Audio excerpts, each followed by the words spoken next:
Welcome to How to Test Your Driver. Today we're going to teach you how to test your driver. Funny stuff. Alright, let's do this.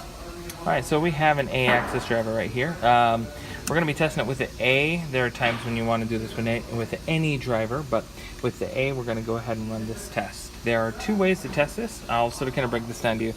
This right here is the output side. These are inputs, and we're going to test both of them separately.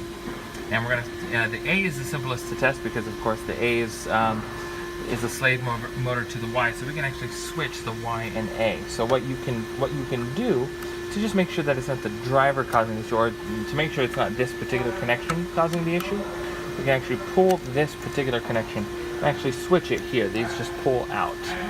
So we can switch them.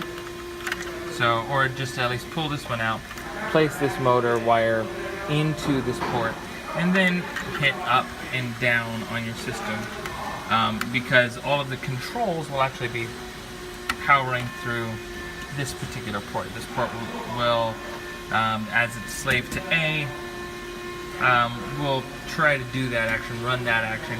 If it's not running that action the way you want it to, then you know that it's in this particular port. At the same time, this is the power side of the equation. This right here, this is the power and the output. So anytime that you have any outputs like this, if there is an issue with your connection up here, we can actually test it by removing this particular power source here, and we can actually remove it off of the Z as well.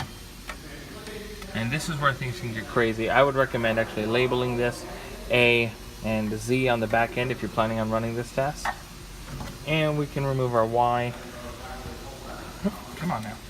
Remove our Y and our X, and we can actually switch them. Now we don't want to run our X and our Y at all. In this case, I'm just going to, our Z and our X. We can actually switch these supplies, and then we can run that test between the two.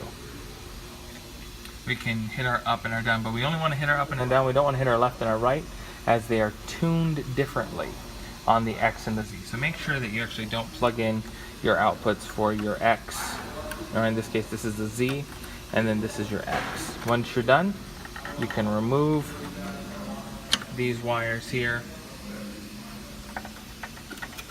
and put them back. If we're seeing any issues with the wires on this end here,